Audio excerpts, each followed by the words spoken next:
Hello again, and welcome back to Illegally Cited. This is Jesse, and I am back for another Summer of Gaming event video because we are going to take a look at the just released Accessibility Showcase, Summer Showcase for 2025. This is supposed to be about a 55-minute video, believe it or not, so longer than I think the one that was last year. So I'm very curious to see what we're going to get here. But shout out to Laura K. Dale for putting this together the last couple of years. And yeah, we're going to find out what games are either coming out that are going to have accessibility in them, or that maybe get accessibility updates into them. And remember, before we go forward, that there is more to more than blind and low vision accessibility. Of course, I'm really hoping that there are some announcements for games that are going to include blind and low vision accessibility, but it will cover a lot of other things too. You know, deaf, hard of hearing, mobility, cognitive, any number of things. So we're going to get started momentarily. But before we do, a couple of very quick updates here. I'm going to do this video separately, and then we're going to do a separate watch along later this afternoon for the Jeff Keighley event that is also going to be audio described later this afternoon. So I will upload and unlock this video right after I get through it. I will watch and record the video for the Summer Games Fest later today, and I will either release it tonight, or I may save it because it'll be Saturday tomorrow, so I may just save it for Saturday's video, because we're going to have the Microsoft event for sure that I'm going to want to tune into on Sunday, that I will either release on that Sunday for a bonus video or leave it for Monday. We'll see. But the most important news update for the day, and why I am so freaking happy right now. I just got my final update. I'm free.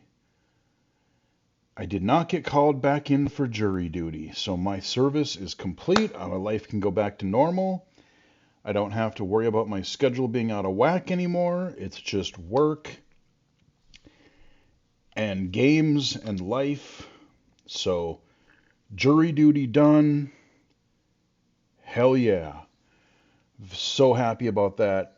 And I've got my Switch is supposed to be coming here any time today, sometime between now and 8 p.m., but hopefully the sooner or the later. So we're going to have Summer of Gaming events. We're going to have new Switch games to play. And we're going to have all kinds of Steam Next Fest things in the next week or so. I'm going to have a vacation the week of the 16th, hopefully. Life is looking pretty great right now, so knock on wood, but whew, I can start the weekend. Jury duty over. And with that, let's see what accessible games we get.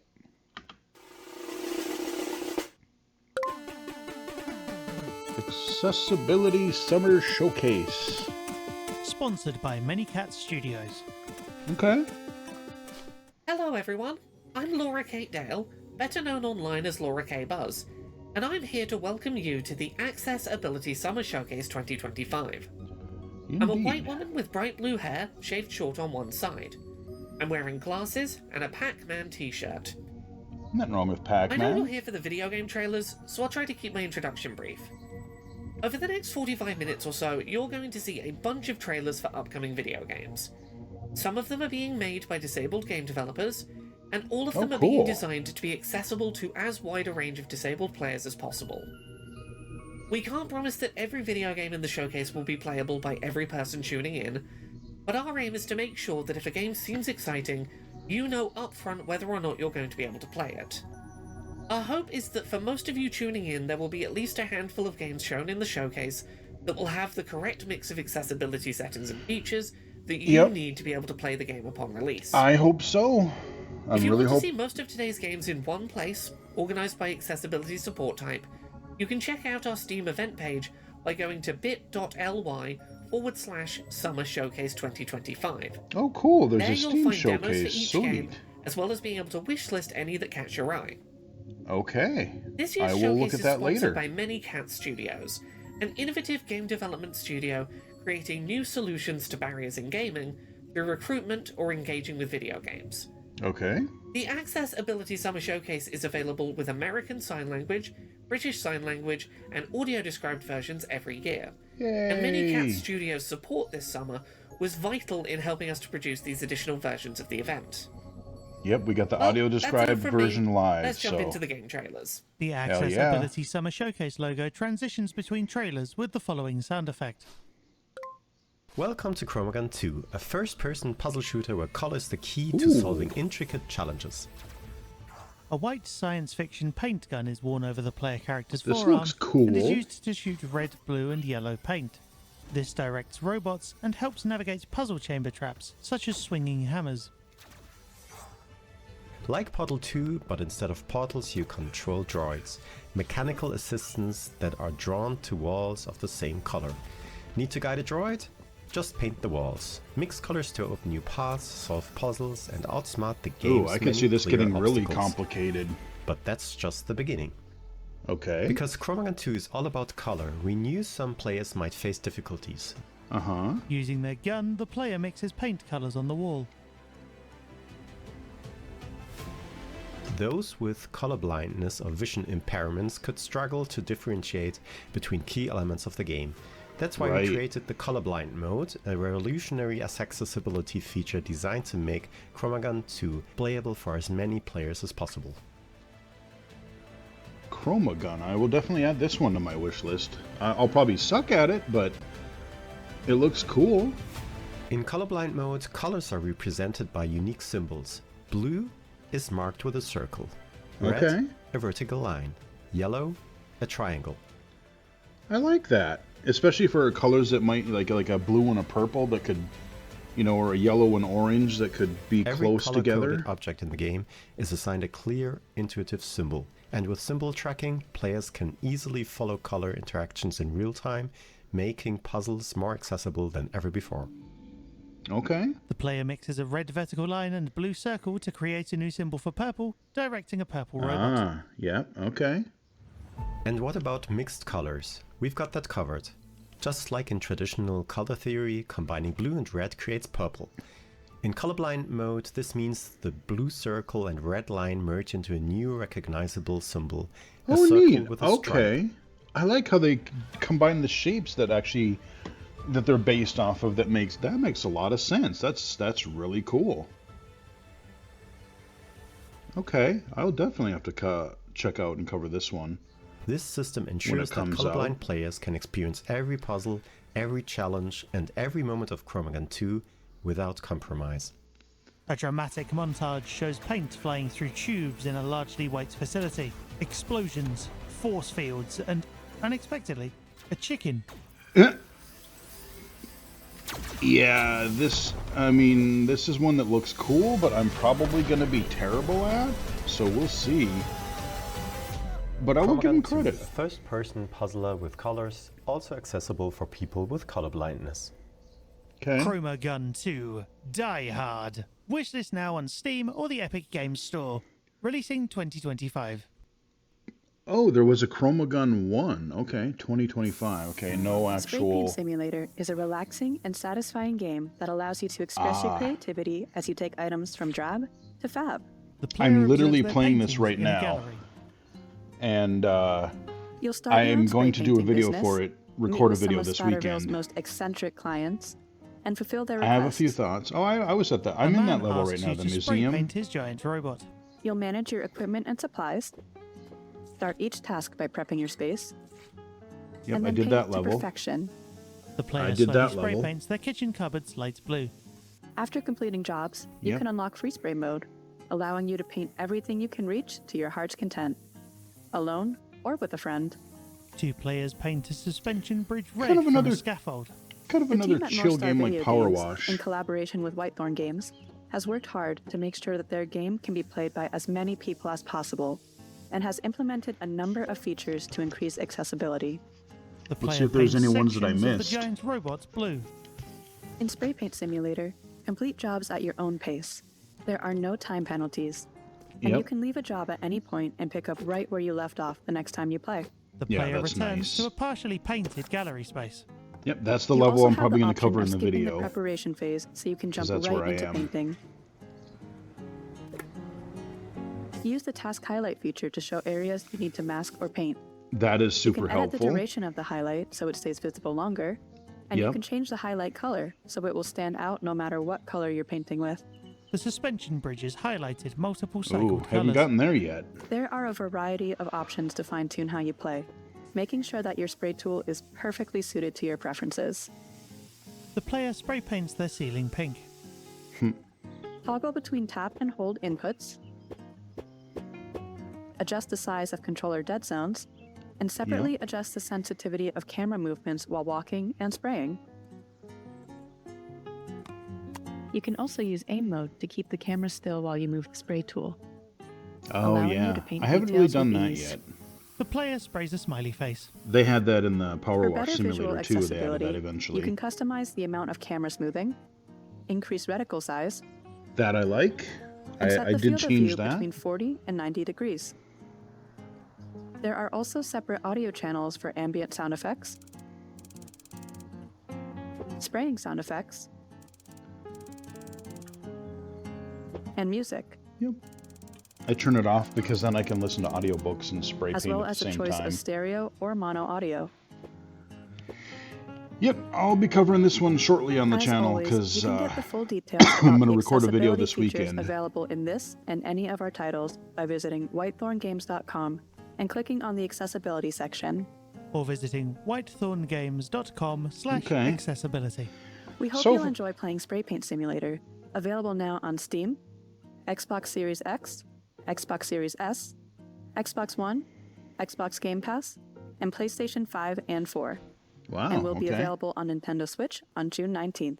Ah, okay, it is coming to Switch and Switch We 2 here therefore. at Accessibility recognise that the needs of blind gamers are often overlooked by the games industry at large, Damn with Skippy. relatively few game developers and publishers tackling making their games accessible for partially sighted or sightless blind players. Amen to that. So, every year we make an effort to find new, interesting, and creative games to showcase that are aiming to be playable by a wide range of blind gamers, ideally without requiring sighted assistance.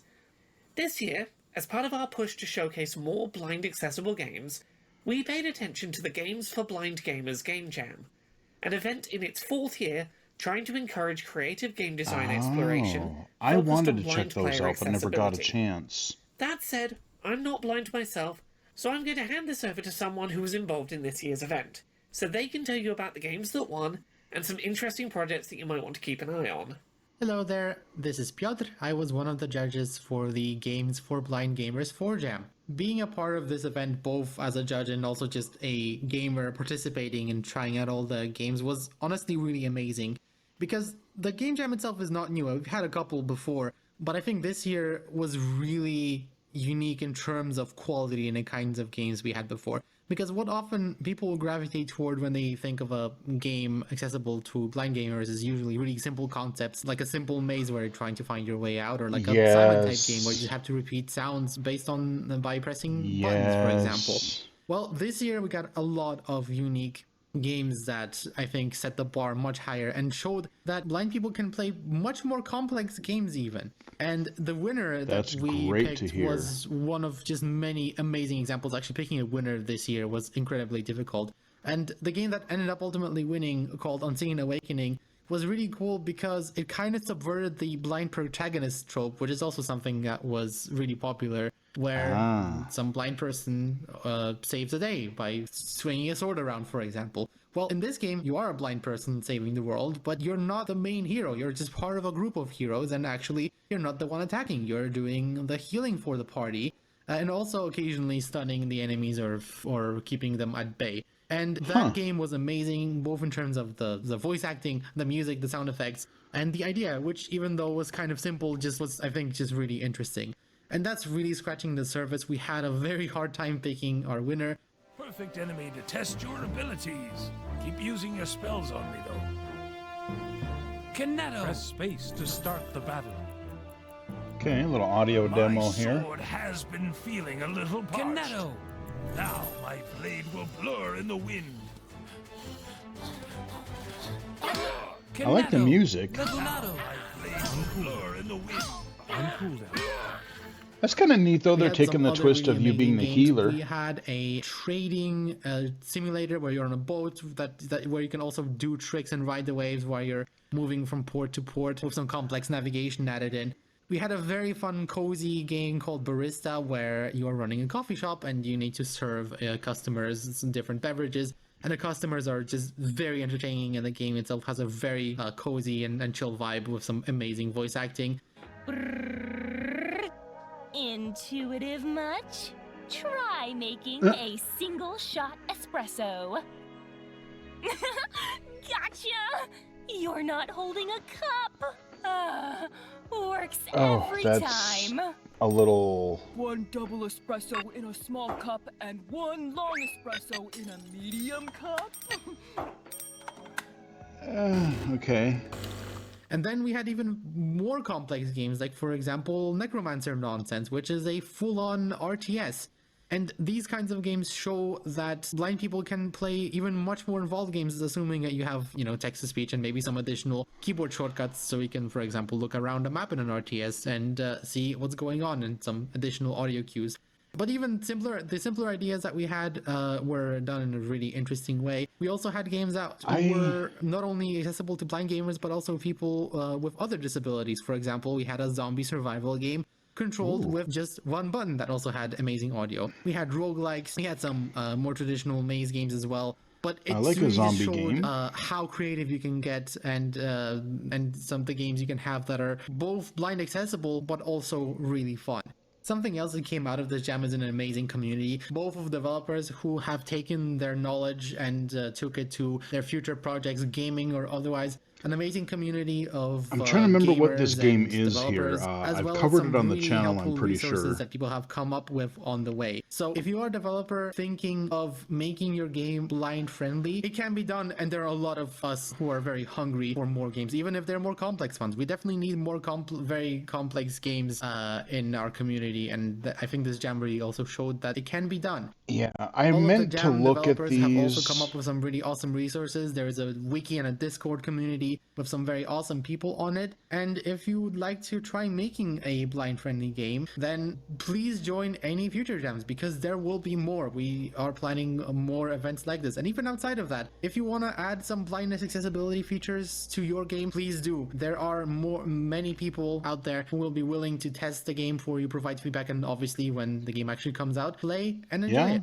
I'm one And of them course, that if you would be want willing see to how help. it can be done and also have a lot of fun along the way, please do check out all the entries that were submitted this year. Not just the ones that won, but also really every other game that was out that was submitted, because they were really accessible, really well made, and of course, I think the most important, really fun. Thank you so much to everyone who brought this year's Games for Blind Gamers Game Jam to my attention. It has been home to so many truly fantastic games that I highly recommend people check out. I will You can have find to the Game really Jam try and try that out all out. of the entries at bit.ly/blindgamers. Okay. The RPG about casting healing magic was The Unseen Awakening. The trading simulator set on a lake was called Lacus Opportunitas. The coffee shop game was called Barista. And the real-time strategy game was called Necromancer Nonsense. Please I explore like the that full name. list of submissions. I We wanna only see what have that limited zombie time today game to was. highlight a few favourites, but there are so many great submissions this year worth playing. I hope that's not Hi the everyone, only Wobbly Gamer here, accessibility advocate and junior blind accessibility accessible games we specialist get. at Manycat Studios. When Laura came to me and asked me to tell you all why accessibility is important, the first thing that came to mind for me was a story from an event I was at in 2023. I was volunteering on a stand put together by Adapt IT. It was an accessible gaming stand with a number of accessible gaming setups, and we were allowing people to come and experience accessibility firsthand, whether disabled, abled, or a gamer. And we had this young family come to the stand. The young girl herself was 6-7 years old, had quite bad cerebral palsy, was currently in a walker, and she was Paw Patrol mad. All she wanted to do was play Paw Patrol, and she couldn't. So I think I heard we got her this set up on the accessible kit from Xbox. On social media. Got her set up on that recently. And she started playing Paw Patrol. Her mum started crying. Her dad started crying because her excitement was just so unreal, which led to me and Simon from Adapt IT both crying. And for me, that really hammered home why accessibility is important, because we don't do it for us, we do it for the enjoyment of others. And for me, you can't recreate that. It was a young girl that was that excited to be playing a game. She couldn't handle her emotions and she burst into tears. And I think for me, that's what it's all about. Definitely. It's about making a difference. Absolutely. Hi, I'm Darzington of the two-person indie studio Darzal Games, and I'll be showcasing the accessibility features for the 2 games we've released so far. Okay. I have chronic hand pain and limited manual dexterity, and so we design our games to accommodate people with similar issues. As a gamer, I'm limited in what kinds of games I can play, so we're making more games for people like me. What that means is, our games don't have any time pressure. They can be played with a mouse or keyboard or a controller. Okay, Players that's never good. have to hold down a button or do button combos. Control remapping is supported through Steam, and we make official configurations for one-handed play.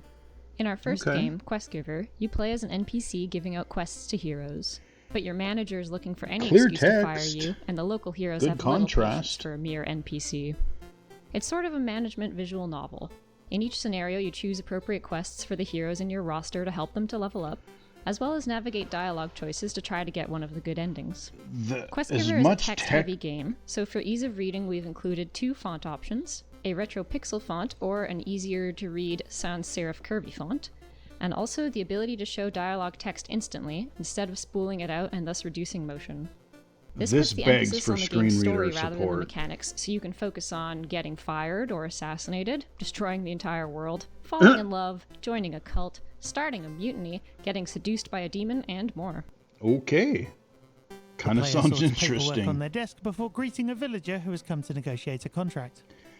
All the text in this, like, I wish this could be parsed out to a screen reader, because this is a perfect type of game that I think Our second game is Six Sided Stories. could be made It's a chill that puzzle way. game with relaxing lo-fi beats and cute animals.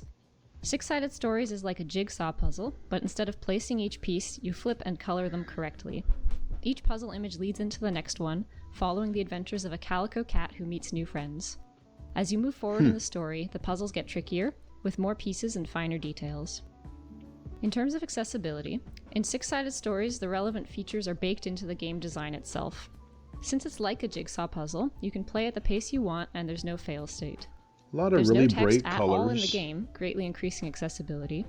Okay. Color is an important aspect of the game, and so the palette and puzzle pieces were made with this in mind to accommodate colorblind players. Well, that's cool. And finally, there are 2 hint systems. You can view the full puzzle image at any time, like looking at the top of the box, and an incorrect piece will occasionally wiggle to catch your attention.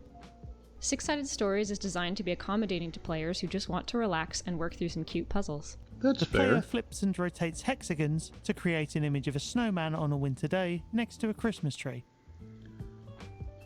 Oh, okay. Yeah, I see it now. Yep. Yeah, I mean, some of that, I think some of the contrast would be a little bit harder for me to see. I with, mentioned like, the earlier that I pointer and have chronic everything, hand but pain and limited manual dexterity, and this affects me as a game developer and as a player. Neat So idea. I've learned to do all of my coding by voice using a piece of software called Talon Voice. Here's a quick demonstration. If block, camel should show menu, go down, declaration table. That's kind of neat. A puzzle shows a mouse stealing cookies while a cat watches from the side. It took me months, if not years, to get good at programming like this, and I haven't really found a way to make art hands-free, but I can't let these challenges stop me from making the games of my dreams. Our studio's goal is to make our games playable by anyone who wants to play them, so we're doing our best to make our games accessible, as well as making sure that they run on low-spec computers. We are just 2 novice developers, so we're always open to feedback about how to make our games more accessible. Please get in touch if you have any suggestions. And if you like the look of Quest Giver or Six Sided Stories, they're both available on Steam now. Thank you! So I'm going to pause it here for a minute. I should have done that for some of the other ones so I didn't talk over them. But yeah, that Quest Giver, that one I'm especially sort of interested in. I like the visual font options that they gave you, but like, you know, they just have a few pictures and like not silhouettes, but portraits of like the characters and things. But it is so text heavy that I wonder, they said it could be played with keyboard or mouse, but I wonder if that could also be either parsed to the clipboard or like work with a screen reader, because, you know, again, being a text heavy game and you have all those wacky scenarios that they were describing, this would be one, you know, again, sort of like Slay the Princess or any number of other types of, you know, games like this. I would love to see that be accessible to blind players. I'll have to, I mean, I'm sure you could probably use OCR with NVDA or something, but I'm wondering, you know, like, especially knowing what choice is being highlighted if you're choosing from menus and such. Yeah, I would be curious to know about that. Let's continue. Soulblaze is a creature-collecting roguelite for PC, Mac, and Linux, in which you capture and train animals to challenge and defeat the boss of each region. Okay, like a The player Pokemon selects from kind a of thing. series of connected grass patches. The selected patch contains a wild Anemon encounter. Okay. Combat evolves around rolling and spending dice to activate your moves, called tricks. That text Different is a little effects can make your small. moves even stronger, such as rolling a double or matching the colors, allowing for building around certain strategies by matching trick effects and dice. Soulblaze features a selection of accessibility settings, which I'm constantly improving and adding to, such as the text-to-speech mode, which features screen reader support for native OS text-to-speech systems and NVDA. The player on the left sends out a small fluffy dog with a large tail to fight on the right a blue frog NVDA with coral on its support. back. Interesting. Okay. Now you got me intrigued. During So you a can- battle, all relevant information is read out to you. Wild battle started. You summoned Kalbu, wild enemy, Diffdagwa. Available tricks. 2. Press C to hear all controls. Press enter to begin battle. New I turn. love that you can Rolling play this dice. visually or with text to, Rolled 4, with 2, text to 6 speech. EXP. Diffdagwa will use Sweet. snap. Selected. 4. But if you want to know more, you can always use the inspect button to get details. Inspect mode on. Snap. Rarity. Decent. Critical chance. 6%. Damage. 2. Cost. 3. Well, that's another one that I'm going to Keep have to skill explore at executed some point games on the bonus channel. potency equal to its cost. Cool. By pressing left or right, you can get immediate details over your Anemon or the opponent, including visual descriptions. Diffdagwa, a mix between a frog and a newt. It has a blue body with green spots and a white belly. 2 sets of external gills decorate its cheeks. It has lavender eyes and is looking gentle. Okay. Anemones are growing from its back. You can play the game with a mouse, keyboard, or gamepad, and even touch if you're playing on the Steam Deck. And So I you can wonder- remap all controls in the settings. Okay. Yeah. For players with color vision deficiency, I have made sure to pair all color information with icons. Additionally, you can fully customize colors of UI categories, such as Anemon elements, Okay. rarities, or positive and negative effects. Other UI features are enabling the Open Dyslexic font and scaling the UI elements or the text size. Oh. With the difficulty customizations, you can select how many dice the enemy has. Wow, this how looks much damage really you receive or deal, comprehensive. including invincibility, that you defeat enemies with one hit, or that capture rate is always 100%. Yeah, If I'm gonna Soulblaze have has to pick piqued your this one interest, up. Give the demo a try and wishlist the game. Thank you so much. Oh, is it not out yet? Okay. Well, I'm definitely Hi going to everyone, add that. Laura here again. That This looks next game is a great. title that I think is tackling a deeply important topic, but one that's not often covered in video games, and is being approached from a more hopeful perspective than you might expect given its initial pitch. The game touches on difficult themes, in this case, life after childhood sexual abuse. I believe this game has incredible potential and is really worth showcasing, but I wanted to give people a moment of heads up as to not be caught off guard by the topic. I hope you check out the trailer. I do think this game is doing something incredibly special and important. Okay. Wednesdays is a hope-filled narrative game about growing up after child sexual abuse. It is meant to be played by everyone, gamer or not. The game alternates between two phases: the Park, which is a simplistic theme park management game, and the Memories, which play like a visual novel or an interactive comic. Both can be played with a mouse, a keyboard, an Xbox controller, or any combination of those. A colourful theme park is seen from above. A whale in a suit discusses your memories potentially returning So out we of got order. text bubbles here, white background, black text. Wednesday's first launch will always be in windowed mode to allow the use of various accessibility tools. The settings Okay, are that makes accessible from the sense. start and at any time during the game.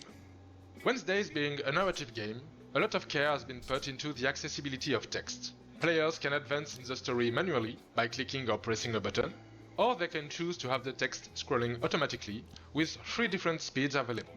Can we young have a adult dark stares mode? out a window smoking. An unseen partner asks where their underwear is. 'Cause there's a lot of Few white. jackets on their head.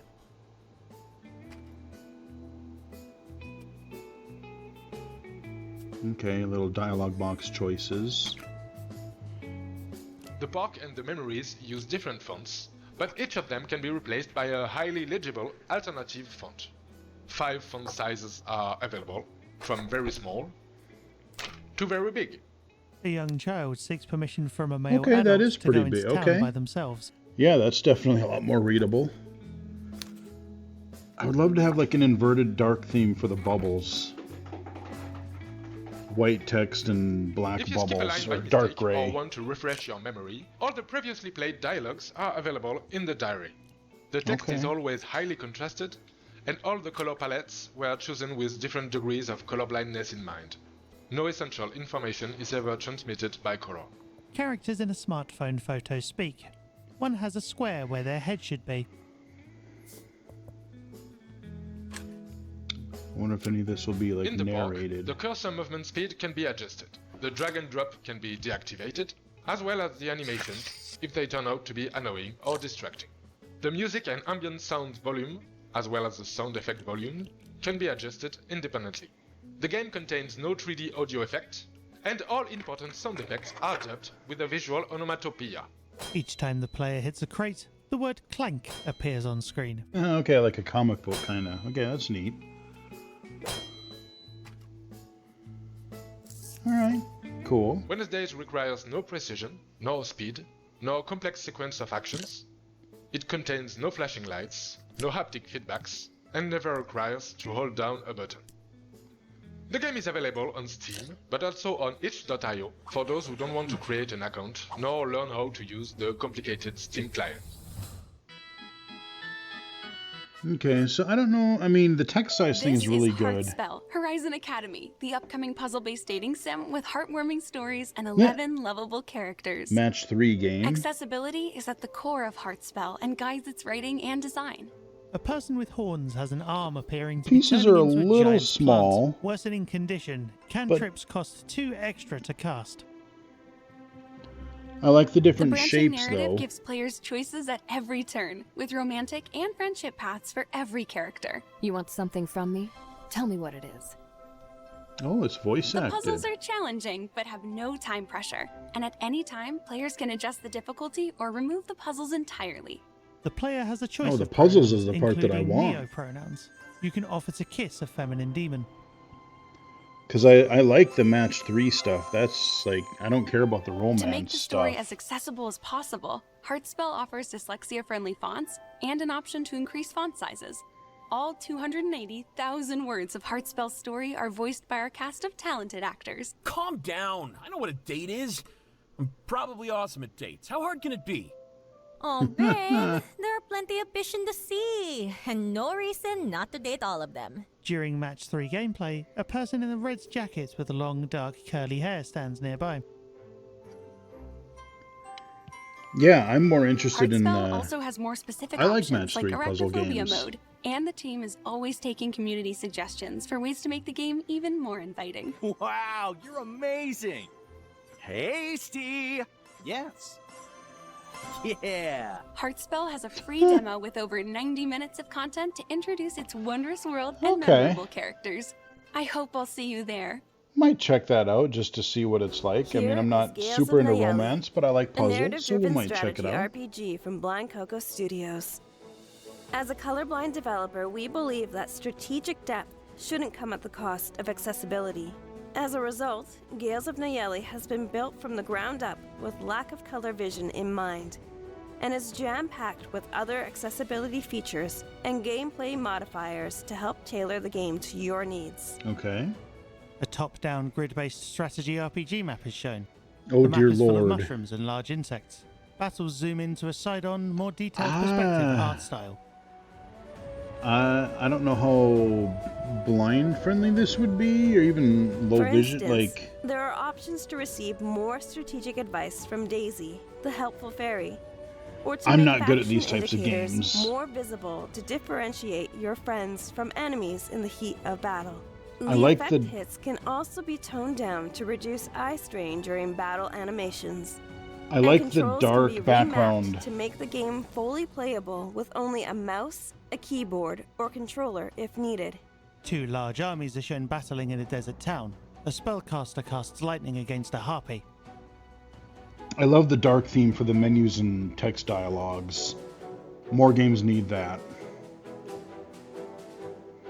Finally, if you're here to enjoy the story with a more relaxed play experience in mind, you can turn on Ideal Growths mode, which will ensure your units always grow to their maximum potential. Gales of Nayeli is made by strategy RPG fans, and we want as many people as possible to enjoy I'm trying to it. remember what game that If you reminds liked what me you of saw, the. feel free to try out the demo available on Steam and wishlist the game so you don't miss the game's launch this summer. Okay, not out yet, but we get a demo. Hi there, my name is Arevia, and I'm a disabled and chronically ill content creator and accessibility advocate from Norway. And I'm also Laura's co-host on the podcast Control All Access. I'm born with a brain injury called cerebral palsy, and I also have arthritis. And due to that, I play games with my feet. Yes, you did hear right. I have a dual setup where I use both my hands and my feet to play games. And it makes it so that I can play a game without any pain. I have That's a cool. burning passion for game accessibility, and when I saw a game that has added accessibility and are from my own home country was going to be on this show, I knew I needed to present them. So all the way from the land of Fjord Fjell, I give you Sunlight by Krillbite Studio. Oh, I've heard of that. Squirrel Bite. We're Krillbite Studio. What did and they we wanted make? to give you guys an update on our game, Sunlight. I've In heard addition of to them. the existing subtitles, we've added audio description to the game, Oh. making it accessible for more people, so they can enjoy this philosophical hike through a beautiful forest. Oh, that is Here's a how neat it plays look. out. Audio, controls, Oh, accessibility, menu narration. subtitles, off, Lovely. on, text size large. Oh, I'm ready. okay. The sunbeam shines brighter on the leaf. The leaf stem starts growing. New leaves and branches spring from it as it grows into a tall, lively tree in a lush forest. Human narrated audio description. Are you sitting comfortably? Voice Are acted. you focused? And not thinking about whatever's bothering you these days? Okay. I'm not here to test you. Please, relax. This seems like another Walk in one the that has forest a and lot of listen to the potential. sounds of flowers. Keyboard controls. Move forward with W, left with A, right with D, and Mhm. backwards with S. Pick up and lay down flowers with space. Okay. First person chill game. Okay. Sunlight is a calm experience with no fail state, no rush, and no pressure to complete it. No matter where you go, you'll end up in the right place. A lot of bloom lighting. Or I think, I Follow don't know this if it, sound to find flowers. Oh, okay. You are now standing by a flower. Press space to pick it up. You've picked up one flower. So you can play this audibly or visually, it seems. Until it's turned. A wave of gentle needles moving over my skin. You are now standing by a flower. Press space to pick it up. You've picked up another flower. Okay. The sun sets. It's getting dark. At the outskirts of the forest, there are endless fields of cut tree trunks. Sunlight's update is out now to experience. Thank you for your attention. Huh. Okay, so the game was out and they just released an accessibility update? Is that what I'm heard understanding? about Survival Climber Karen and thought the game was going to be intense and challenging. Well, this is true. But the team has also put a lot of effort in to make sure people with different skill levels and abilities can enjoy the game.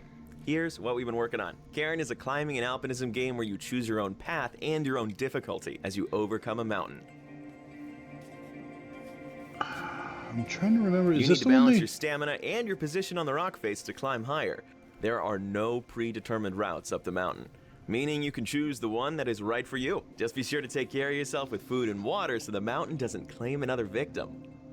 Is this the one they showed at Sony's thing the other day, the climbing one? To climbing the mountain. I can't remember what that one was called. We think our newest accessibility option is going to be especially impactful, the rewind. Ah. This mechanic allows you to undo any action in the game. You can even see your stamina usage on the rewind bar. After a fall, hit the rewind button and you can go right back to where you want to be. And then you can keep climbing. Not only can you use rewind to take back a mistake, you can also use it to explore and experiment to make your climbing journey in Cairn yours. Cairn also features fully rebindable controls, so you can make your climb feel just right. The player rebinds controls for their left and right hand and foot. I like the dark theme in We the then see menus the player again. continue to climb the mountain, taking occasional breaks to walk along less steep inclines.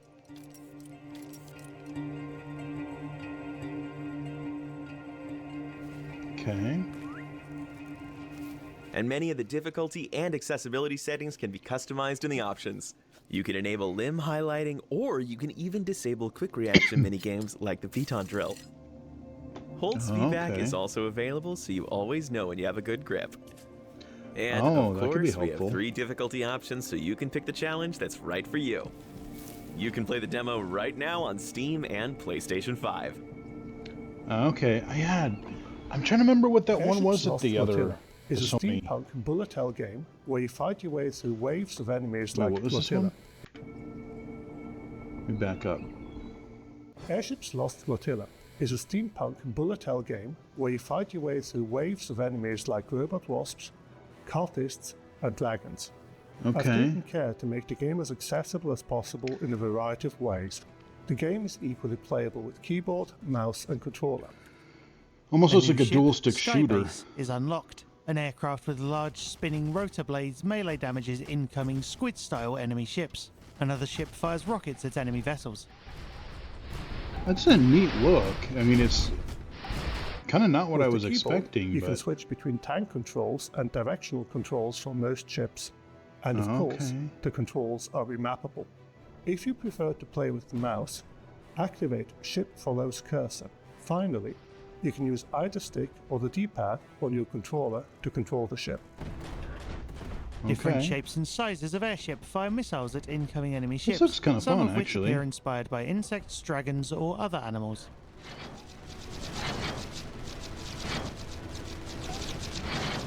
Visually, it's of course fun when there's lots of particles and explosions and so on, but it can also be overwhelming or make important information hard to see. So there's detailed visual settings. You can toggle particles, animations, explosion flashes, damage numbers, and screen shake.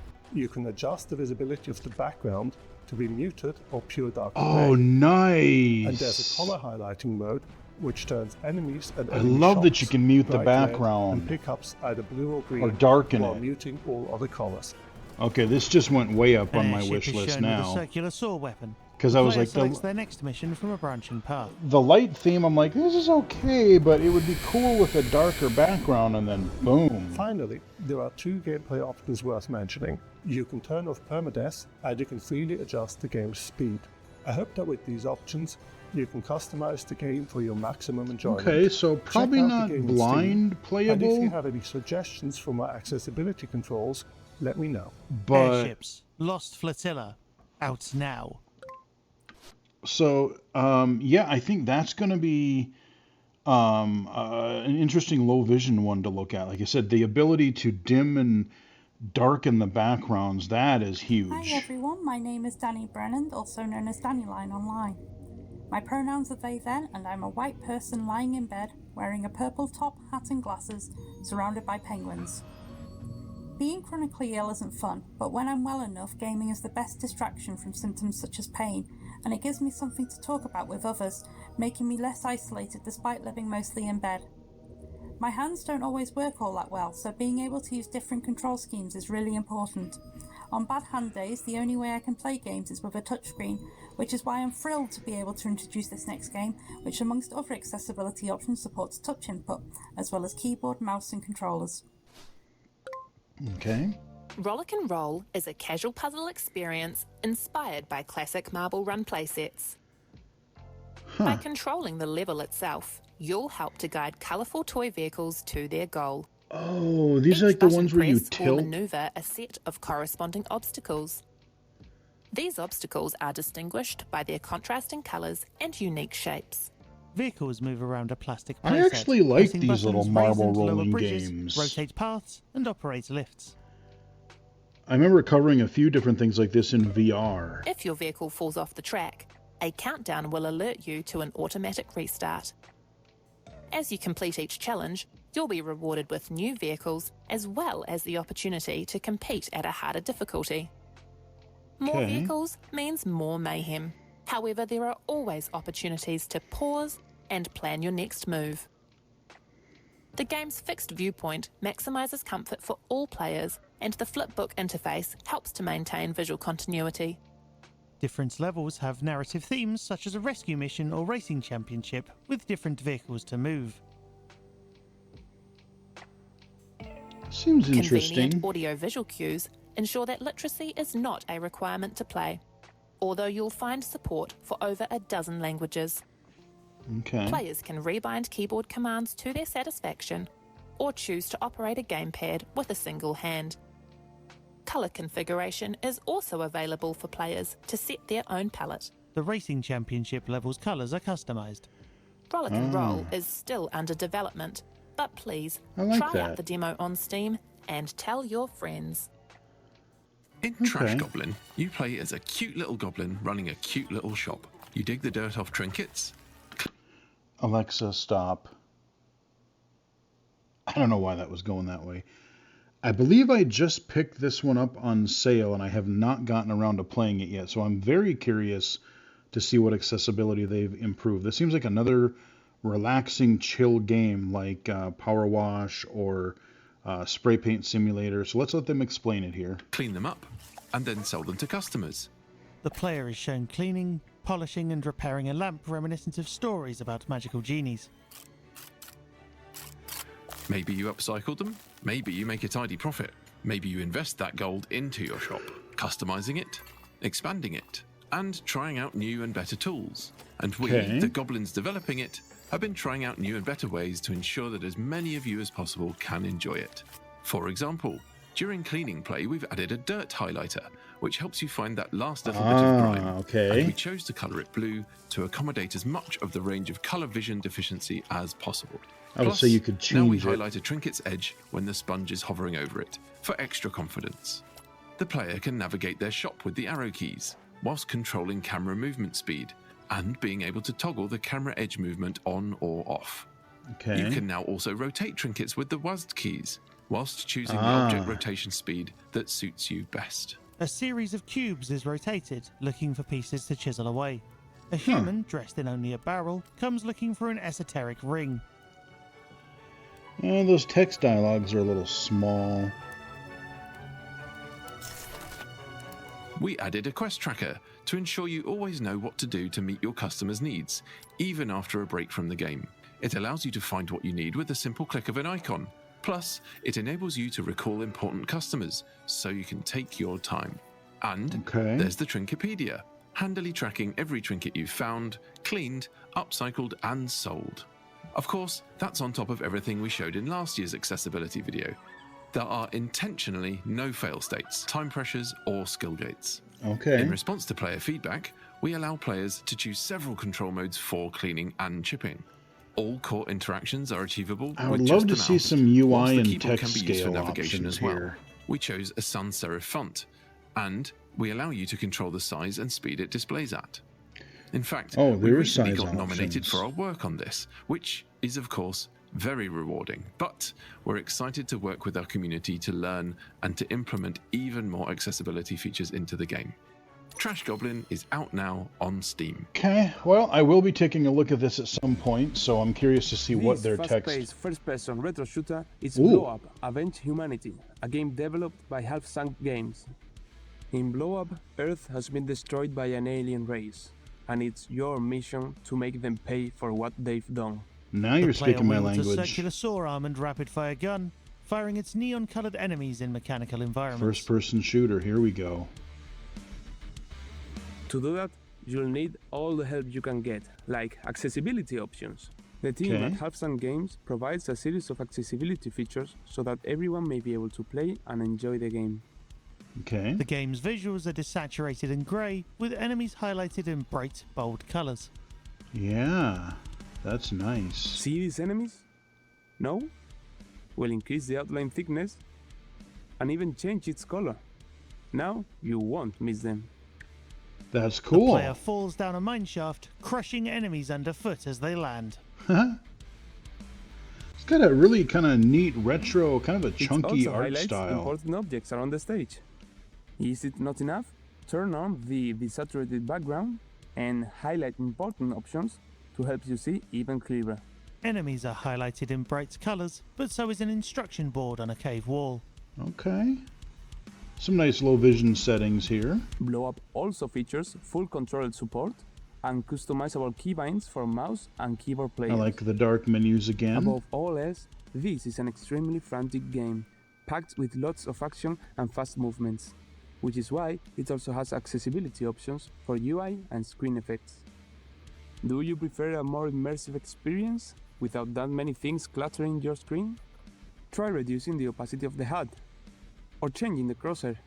Deactivate some more effects and customize the screen to your liking. Last but not least, it's also possible for players to regulate the amount of screen shake they will experience. Okay. As well as reducing I like the or crosshair increasing their size field of options, view. or crosshair This way, options. Those are people worth prone to exploring. dizziness in first-person games can have an easier time playing. Small tentacle-faced humanoid monsters run at the player, who jumps backward to get space It's a while really shooting. unique style to it. It's like a really unique vibe we got here. And that's all we have, although we're still working on finding new ways to make the game accessible to all players. If you liked it, please consider wishlisting the game on Steam. Okay. Join our Discord server Blow Up. and stay tuned to the Half Sunk Games and Blow Up socials so you don't miss a single thing about I like to blow Up, things Avenge up. Humanity. So Demo we will available definitely now check on that out Steam. at some point. Wishlist now. I will check that out at some point. I'm Zlander Street. I'm a white non-binary person in their mid-30s with a bright green mullet, and I'm wearing a blue hoodie that says Assigned Earth at Birth on it with Intropology.com in tiny letters. My project is called Intropology. It's a narrative-driven queer indie game that's performed live by real actors online. I'm showing you some footage now of different moments in the live performance with actors in webcam views on the left-hand side and an interaction panel on the right, which has things like voting options and text entry boxes. Here, the view of the actors is overlaid with a live coding environment with bits of text code and swirling neon shapes that are being That text on the right is a little procedurally generated. tough. The show is all about alien anthropologists in a multiverse that faces a cataclysmic breakdown in the nature of reality. Our next performance is on the 15th of June, and you can register to see it at Oh, okay, so it's like a live /tickets. thing. The audience collectively shapes the story. through a web app that looks like the main character's janky computer desktop. For example, in this footage, there's a purple taskbar at the top of the screen, and it looks like the actor's webcam view is in a video call program. The UI is all really simple, as if you're using a minimalist version of Linux that you might see on a Raspberry Pi.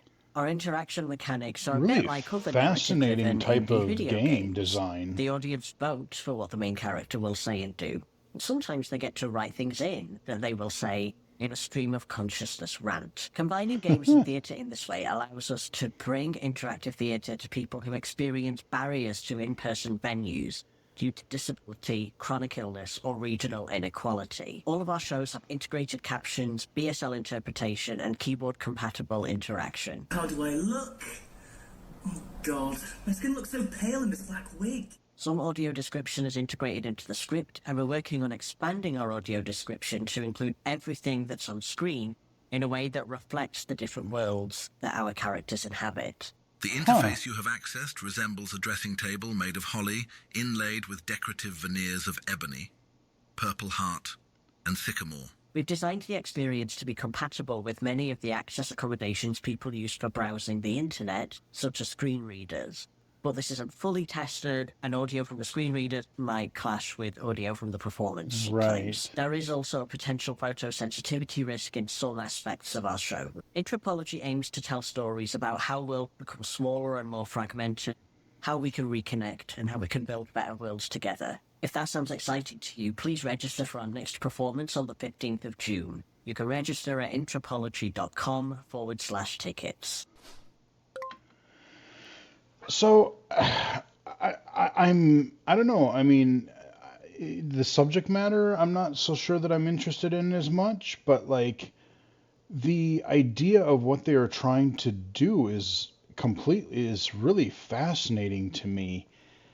Just the whole idea of like a virtual live event interactive theater thing. Like, yeah, I've always wanted to go to, you know, I've heard about these interactive theater things, like where you go to like a medieval thing and you're doing like a murder mystery, or you're walking around an actual hotel and you like follow characters that are part of the plot, and depending on who you follow, you know, you'll see different parts of the story.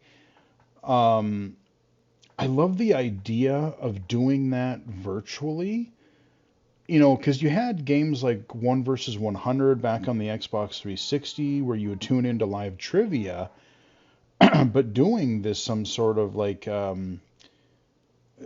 like the idea of like an interactive theater, and that would be, you know, I mean, I'm sure the regular costs of it would be a unique challenge on top of making the technology, you know, accessible for like visually impaired, hearing impaired, like ASL and audio description, screen reader support. But I never even really thought of that type of blending of gaming and theater genre live event. But that's a really neat idea. Let's continue. Hello everyone, I am Sightless Combat, and I'm very pleased to be back for another edition of the Accessibility Summer Showcase. Thank you so much to the organisers for having me on board for this. It's always great to be able to talk about cool, new, fun and interesting, and of course, most importantly, accessible games. Now, for those that don't know me, I'm an award-winning multi-credited accessibility consultant and gamer without sight, having never had any sight whatsoever, from the UK, and also accessible gaming officer for RNIB, that is Royal National Institute of Blind People, the UK-based sight loss charity. By way of a description, I'm a white man with light facial hair wearing a cap with my logo on it, a pair of crossed swords intersecting an eye, and in my background is a large amount of gaming memorabilia that I've accumulated over the years as part of what my community has called the Wall of Stuff. Now, as to the game I'm going to introduce to you today, if you're not familiar with it, it's actually one that I've played before in a demo form, and it's from a genre that is kind of accessible by accident or by trial and error, depending on who you ask, and that is rhythm games. Yes, I get to talk about an accessible rhythm game. Okay. And I played the demo, I think it was last year. So we had Sequence Storm, but... very but... pleased and impressed. And I've been keeping an eye on it ever since, and the developers have continued to make updates even to the demo build, and added audio description and a bunch of other interesting, cool accessibility settings like Okay, what removal game is controls, this gonna which be? is great to see. But I'm not going to try and spoil anything other than saying that if you're a fan of Rhythm Heaven and minigames and interesting Ooh, challenges, Rhythm Heaven, then okay. I think this game will probably be for you. But without further ado, I haven't even told you the name of the game yet, so I'm going to introduce to you, from the wonderful folks at Tempo Lab Games, this is Bits and Bops. Bits and Bops, okay. Bits and Bops is a collection of original rhythm minigames. Filled with catchy music, snappy Yeah, gameplay, Rhythm and Heaven gorgeous and hand-drawn animation, WarioWare. Bits and Bops is sure to brighten your day. Bits and Bops is Okay. designed to be completely playable without sighted assistance. Cool. The game supports text-to-speech narration, with additional narration available to describe visual elements, helping to provide context to each minigame. Scene: a sparkling blue ocean under a pale blue sky. In the bottom left corner of the frame, an orange cat wearing red shorts and holding a camera stands on the deck of a small boat. So is the rhythm The going to boat be bobs Simon gently up and Says down in the based, water. or is there another way to do it? The open I'm ocean. curious. This seal loves to bop the beach ball. Tap space to snap a photo. Next, bubbles appear in the water, then a purple seal emerges with a splash.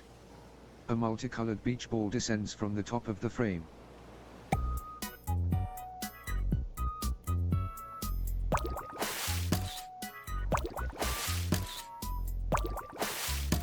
Okay, so you're... Sometimes he likes to juggle the ball.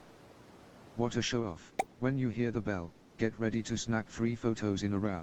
Watch the ball for the timing. Oh Next, god, the this ship is spell Rhythm sounds and Heaven the cat whips his head left and accessible. right. The Nice. seal emerges from the water and bounces the I ball twice, like Rhythm then Heaven. pops it back into the air on the 3rd hit. I think I played the Wii version. Was it the Wii or Wii U? I forget.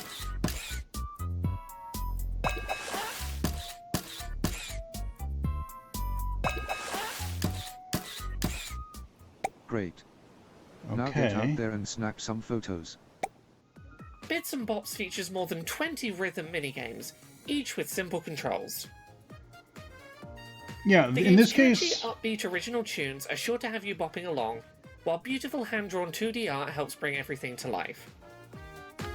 In this case, the simple controls is not a bad thing, because like your WarioWare, your Rhythm Heaven, they are simple controls. It's all about the timing and the rhythm and just the goofy like mechanics and the stories and just the weird scenarios they put you in. I could totally get behind a WarioWare Rhythm Heaven type of game that is blind accessible. This looks neat. An instruction manual sits slightly askew on a wooden table. The camera zooms in to make the top 2 boxes fill the frame. I want to Blocks try move this. smoothly from box 1 to box 2. Okay, more of a Simon Says thing. Okay. Doo-doo. Okay. Doo-doo-doo-doo-doo-doo. The window blind is down and the room is dim. The blind lifts to reveal a blue wren on the windowsill where the radio previously sat.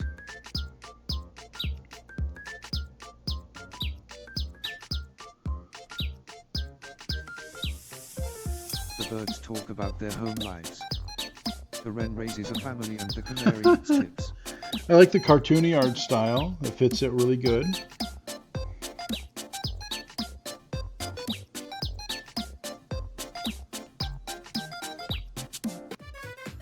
And, with their custom game engine, you can rely on lightning-fast response times as you bop along to the beat. Okay.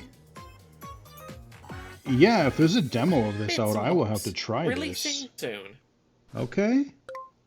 Very Hello cool. everyone, Laura K. Buzz here, quickly popping in one last time. Very cool. This year's Access Ability Summer Showcase is nearly over, with just one trailer left before we draw to a close. Okay.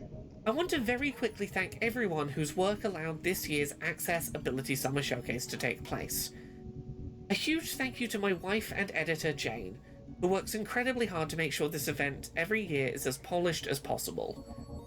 A huge thanks to Brad Galloway, whose work on providing American Sign Language for this showcase every summer has been invaluable. A huge thank you to Sightless Combat, who has narrated the audio-described version of the Summer Showcase for the past 2 years. Yeah.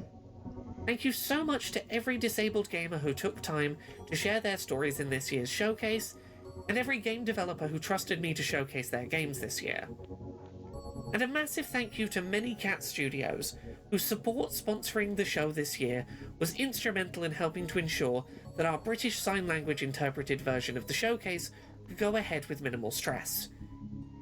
Currently, the plan is for us to return in December with the first Accessibility Winter Showcase. We had plans to launch the Winter Showcase in 2024, but due to some unexpected hurdles had to push back the event's debut. If you want to see more accessible game trailers, tune in Thursday, December 11th, 2025 at 4 PM UK, 11 AM Eastern and 8 AM Pacific. This first Winter Showcase will be a test run for making the showcase run twice annually, so tune in if you'd like to see the showcase regularly published every winter going forward. With that said, thank you all so much for tuning in to another Accessibility Summer Showcase. I hope you enjoy our last trailer, and have a wonderful rest of your day. All right, let's see what it is. This is Coming Home, a retro slasher horror game with a focus on home defense. In the dead of night, you hear someone lurking outside, but you are not defenseless. Watch the cameras, barricade your doors, and have your gun at the ready.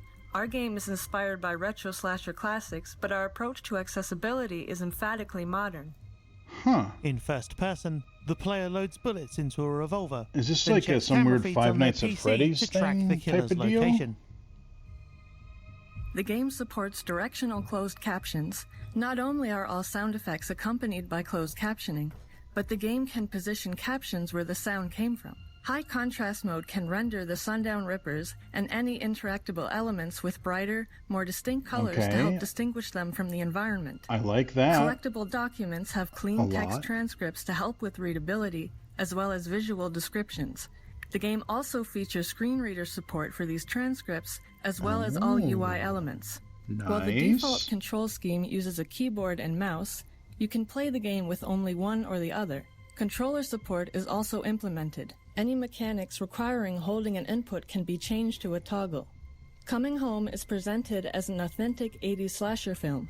The CRT and VHS effects can be toned down or even disabled to enhance readability. Okay, that's cool. Coming Home categorizes all sound effects and allows you to tweak their volumes by category. You can increase the volume of conspicuous sounds revealing the Ripper's positions, but decrease the volume of sound effects that can trigger misophonia. A persistent crosshair can be enabled to help with motion sickness, as well as an aim cone to visualize the range of the revolver. A shadow walks past a missing person poster on a wall. I'm trying to figure out. We're dead set on making sure anyone can play Coming Home, no matter what their preferences are. The Sundown Rippers don't discriminate, and they aren't picky. When it's sundown, no one is safe. Someone in a suit and rubber chicken mask approaches from the shadows. He vanishes, then reappears near the player, attacking with a curved blade. Okay. Wishlist Coming Home now on Steam. Okay, well, and that just no real outro, just boom, we're done with that. So, okay, that is the Accessibility Showcase. I'm trying to figure out, so they said there was menu narration, they had the high contrast, they had a lot of audio customization, and it looked like, I was trying to figure out, like, at some points it looked like you could move around a little bit. So I'm not sure if like you can freely move around your environment, or if it's more like you have a little bit of movement, or you're mainly just turning, like if you're in like a Five Nights at Freddy's sort of thing where you're kind of like, think of it like a stationary turret type of thing where you're not really moving, but you're reacting and interacting with things around you. But it sounds like the game is going to be pretty dang close, if not accessible to blind players. I don't have a full grasp on whether that is or not, but it'll be very low vision friendly, it sounds like, and potentially blind accessible. So interesting showcase. And I liked that there was a lot of indie games. especially, these type of games are not going to get your attention. They're not going to get the attention that your big AAA games and whatnot would give you on a bigger stage, and especially since they've really bothered to cater to people with disabilities, players with disabilities. I like that they're kind of given their own showcase, their own time to shine. And, it was neat. There were a few in here that I absolutely want to check out. I mean, I can't remember the names of all of them, but there were, I would say, at least, you had the Game Jam games, which, again, I remember retweeting every time it came up. And then when it was done, I totally got busy and never got a chance to look at any of the finalists or winners or any of the games in there. So because again, a couple of those might be kind of interesting. And I like what he said during that segment, because that is really the complaint that a lot of blind gamers have. And understandably so, that a lot of games that are specifically designed for blind people are very simplistic. There's not a lot of variety or replayability, or, it's like they said, it's like, oh, follow something through a maze, or a Simon Says thing, or, just super basic mechanics that it's like, okay, that's fine, but, when you compare it to what everybody else is playing, it's frustrating, because you want to be able to play the same games and the same types of games that all of your non-disabled friends are playing. And again, a game jam, you can't make super complex games, because these are game jam titles are made under generally a very short period of time. It could be a weekend, it could be a day, it could be a week. I think some of them might last like up to a month or so, but I've heard of a lot of them that are, weekend or a week, and that's how much time you have. I mean, there's only so much you can do in a week, unless you're like super wizard or something. But that turn-based game, the Monster Battle one, I don't think it's out yet. Again, I don't remember the names of these, because a lot of them had kind of weird names and I forget what they are, but that one, when he said there was screen reader support, that immediately got my attention. Again, not super interested in, I'm not big into romance and stuff, but I love puzzle game or match 3 puzzle games. So there's the demo for that one out there. Can check that out. Periphery Synthetic. That's the game I was thinking of when they were showing the Game Jam stuff. They were showing that kind of abstract first person background thing. I think that might be what that was from. That's the game I was trying to think of. But I mean, yeah, there was a handful of games that, again, a lot of slower,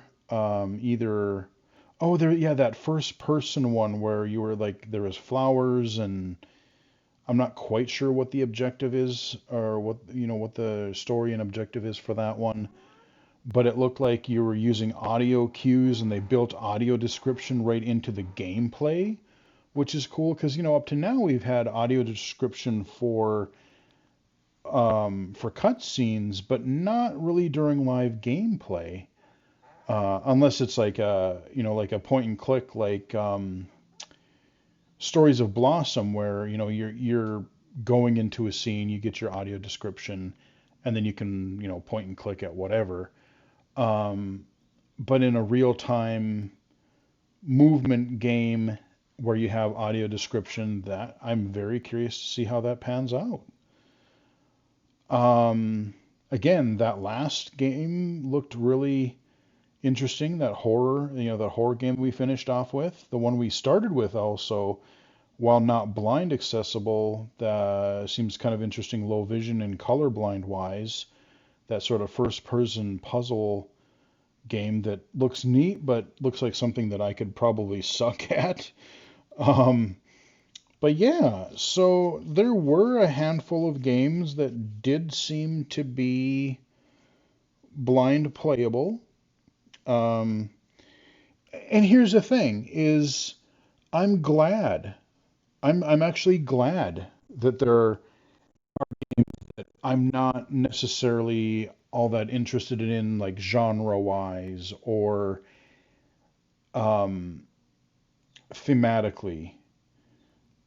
Because think about, your mainstream games that come out every day. There are dozens of genres: third person, first person, relaxing, strategy, shooters, platformers, RPGs, any number of things. And everybody has their preferences. I love my first person shooters. I like racing games sometimes. I have my genres that I gravitate toward. And I have my genres that I'm just not as much of a fan of. But the fact that more genres are becoming accessible for more people, I love, because just like everybody else, we should be able to choose a game, whether we want to play it or not, based on the type of game that it is, the subject matter, the whatever criteria everybody else chooses to make to use for whether they want to play a game. Do I like the art style? Do I like the characters? Do I like the genre? Any number of those things. And so, again, like I'm not trying to pick on the romance one, but like, again, it's not generally my dating sims are generally not my jam, but for a lot of people they might be. And so I think it's great that people have those options. I mean, again, blind players, we get word games, we get text adventures, but do we get many shooters? Do we get many platformers? Do we get, there's so many, like, even more mainstream apps and games that are more blind friendly. They are, they're turn based, so you can look at menus, you can look at text. But I'm really interested in seeing more actual real time stuff. Like your Last of Us, your Spider-Man, your God of War, your Forzas, and you can take this on an indie scale too. It doesn't just have to be AAA, but like, I don't want to live in text and I don't want to just live in menus. I want to live in games that are, again, that have a little bit more, you need reflexes to play them, or again, you're doing something in more real time. So I'm glad that we have more variety. So yeah, there are definitely a few that I will be checking out. And again, I've already started playing. I already did a demo video for a spray paint simulator, and the developers were actually kind enough to, I think they left, I don't remember if they sent me an email or they left me a comment in my video where they took some of my feedback that I gave in the demo video, and it seems I would have to look back at even what my comments for the video was back then, but again, the cursor options, the highlight color, the length, the duration of how long the highlighter will stay appeared to show you what you have to still spray. Those are really good customization things that they may have already looked at that, but I know I probably commented on some of those. So yeah, interesting showcase. And I will have to watch the video again or see if I can hunt it down on Steam, because let's see, I don't remember, because I'm trying to remember. I would love to see the accessibility. See, I wish the other thing that you can't do in Steam, I don't think, is like, instead of searching for a game, can I search for, like, I want to search for the Accessibility Summer Showcase. Steam Summer Showcase. Is this the... Because it sort of has the similar vibe. It doesn't say accessibility, but...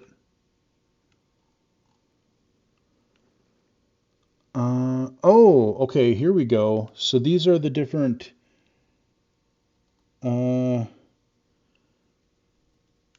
Right, so these are all... Wow, these are all the different... Here we go, here we go. Here's our Accessibility Summer Showcase page. Huzzah!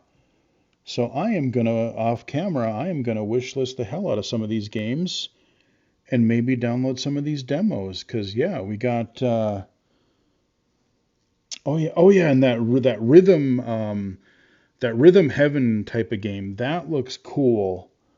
I want to, yeah, Bits and Bops. Is there a demo for that out? Let me see. There is. So I just wish listed that, and I am going to install that to my D drive real quick. And yeah, that is one that I am immediately interested in. But yeah, I'm going to go back and review these, and especially the ones that look to be more blind low vision friendly. Expect future videos, either demo time or